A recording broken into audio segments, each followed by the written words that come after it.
Friends, this is Sunil again. ఈ వీడియోలో మనం బాల్కనీస్కి వాటర్ ప్రూఫింగ్ ఎలా చేస్తానో చూడొచ్చు. సో ఇక్కడ మనకు కనిపిస్తుంది కదా, ఆల్రెడీ ఇక్కడ జాయింట్స్లో కెమికల్ మిక్స్ చేసి మనం ప్లేస్ చేయడం జరిగింది. ఈ విధంగా ప్రతి మైవన్ స్ట్రక్చర్లో జాయింట్స్ దగ్గర అనేది మనం వాటర్ ప్రూఫింగ్ చేయించుకోవాలి, లేకపోతే లీకేజెస్ అనేవి వస్తూ ఉంటాయి. సో మనం పెనట్రాన్ అనే మెటీరియల్ ఒకటి, నెక్స్ట్ ట్యాప్రే సుట్రే, ఇది ఒక లిక్విడ్ ఫామ్లో ఉంటుంది కెమికల్. దీనికి ఎసిటిక్ పాలిమర్ సిమెంట్ అని కూడా అంటాం. సో ఈ రెండిటి వల్ల ఏంటంటే మనకి సీపేజ్ అనేది రాకుండా ప్రొవైడ్ చేస్తుంది. సీపేజ్ అనేది మనకి కనిపించదు. సో మనం ఐవన్ స్ట్రక్చర్స్ వచ్చేటప్పటికి ఏంటంటే జాయింట్స్ అనేవి పక్కా ఉంటాయి. సో మనం పైన వాల్ కన్స్ట్రక్ట్ చేస్తున్నప్పుడు కింద జాయింట్స్ అనేది ప్లేస్ చేసి పైన వాల్ అనేది వేస్తారు ఐవన్ షట్టర్ని పెట్టిన తర్వాత. సో ఆ జాయింట్స్ ఎలా ఉంటాయంటే ఇక్కడ కనిపిస్తుంది కదా, ఈ విధంగా జాయింట్స్ అనేవి ఉంటాయి. సో మనం వాటర్ ప్రూఫింగ్ కనుక చేయకపోతే ఏమవుతుందంటే ఈ జాయింట్స్ నుంచి మనకు సీపేజ్ అనేది బాగా కనిపిస్తూ ఉంటుంది.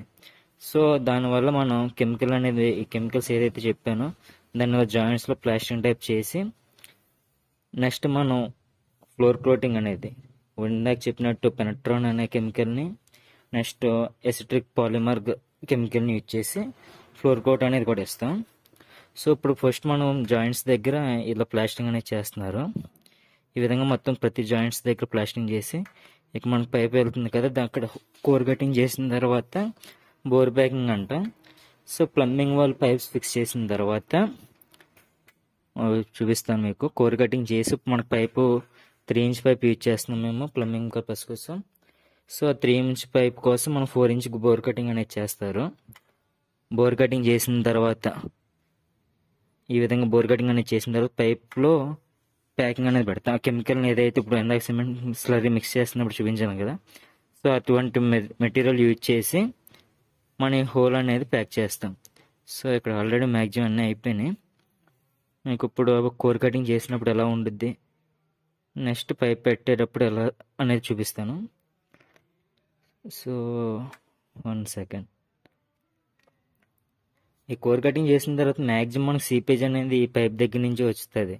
ఎందుకంటే పైప్ దగ్గర మనం కోర్ కటింగ్ చేసినప్పుడు మొత్తం అంతా హాలో కింద వచ్చేస్తుంది. 4 ఇంచ్ అంటే మనకు 1 ఇంచ్ గ్యాప్ అనేది వచ్చేది కాబట్టి ఇక్కడ ఇంకా అవ్వలేదు బోర్ ప్యాకింగ్.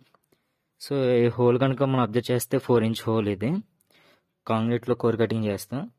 నీట్గా మనం ఎంత థిక్నెస్ అయితే ఉన్నదో దాన్ని బట్టి అంత థిక్నెస్కి కాంక్రీట్లో హోల్ చేసుకుని మనం కోర్ కటింగ్ చేయటం వల్ల స్ట్రక్చర్ అనేది ఏం డ్యామేజ్ అవ్వదు.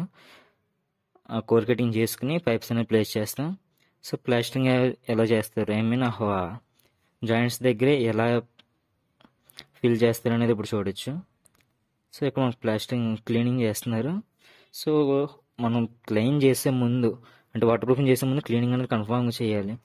ఈ విధంగా మొత్తం డస్ట్ అంతా ఫస్ట్ నార్మల్ చీపుర్లతో కానీ లేకపోతే ఐరన్ బ్రష్లు, ఇక్కడైతే ఫస్ట్ చీపుర్లు యూజ్ చేస్తారు. చీపుర్లు యూజ్ చేసిన తర్వాత ఐరన్ బ్రషెస్, చిన్న డస్ట్ పార్టికల్స్ కూడా మనం ఉండకుండా మేనేజ్ చేసుకోగలిగితేనే మనం సీపేజ్ అనేది మొత్తం కంట్రోల్ చేయగలం. లేకపోతే మైవన్ స్ట్రక్చర్స్లో ఏంటంటే మేజర్ ప్రాబ్లం సీపేజ్ అనేది ఎక్కువ వస్తుంది ఇలాంటి జాయింట్స్ దగ్గర. అది కూడా నార్మల్ పెయిన్ మనకు ఆ జాయింట్ నాకు చూపించాను కదా, ఆ జాయింట్ వదిలేసిన మిగతా పొజిషన్స్లో సీపేజ్ అనేది ఉండదు, ఎందుకంటే అంతా ఒకేసారి లే చేస్తారు కాబట్టి. కానీ జాయింట్స్ వచ్చేటప్పటికి ఏంటంటే కొద్దిగా లూజ్ కూడా ఉండొచ్చు కాబట్టి ఈ విధంగా ఐరన్ బ్రష్తో క్లీన్ చేస్తున్నాడు. ఐరన్ బ్రష్తో క్లీన్ చేసినప్పుడు ఏమవుతుందంటే మనకి చిన్న చిన్న డస్ట్ పార్టికల్స్ ఉన్నా కూడా అవి కూడా రిమూవ్ అయిపోతాయి.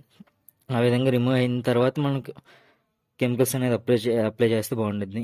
ఇది ఐరన్ బ్రష్ వాళ్ళు యూజ్ చేసేది. సో ఐరన్ బ్రష్ క్లీన్ చేసిన తర్వాత మనం bore packing at the same time joint filling అనేది కెమికల్తో రెండు ఒకేసారి చేస్తాం. ఇప్పుడు ఆ బోర్ ప్యాకింగ్ ఎలా చేస్తారో చూపిస్తున్నాను చూడండి. కెమికల్ మిక్స్ చేసుకుని వాళ్ళు ఎంతెంత క్వాంటిటీ కావాలో ఒకేసారి మిక్స్ చేసుకుంటారు. మిక్స్ చేసుకుని ప్లాస్టింగ్ అనేది కాదు, ప్లాస్టింగ్ దీని తర్వాత స్టేజ్లో చేస్తారు.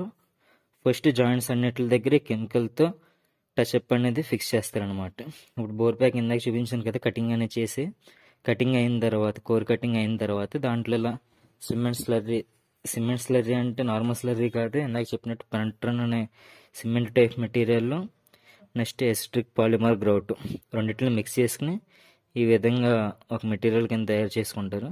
దాని తర్వాత మొత్తం ఆ బోర్ ఆ హోల్లో ఈ విధంగా ప్లేస్ చేసుకుని చూస్తున్నాం కదా, ఆల్ సైడ్స్ ప్రొవైడ్ చేస్తారనమాట. ప్రొవైడ్ చేసిన తర్వాత మనం పైప్ అనేది దాంట్లో పెట్టుకుంటాం.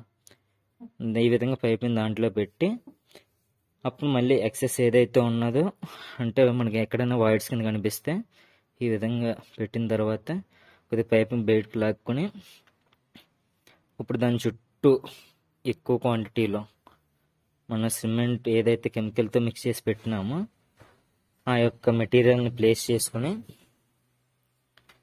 కనిపిస్తుంది కదా, ఈ విధంగా ప్లేస్ చేసుకుంటాం.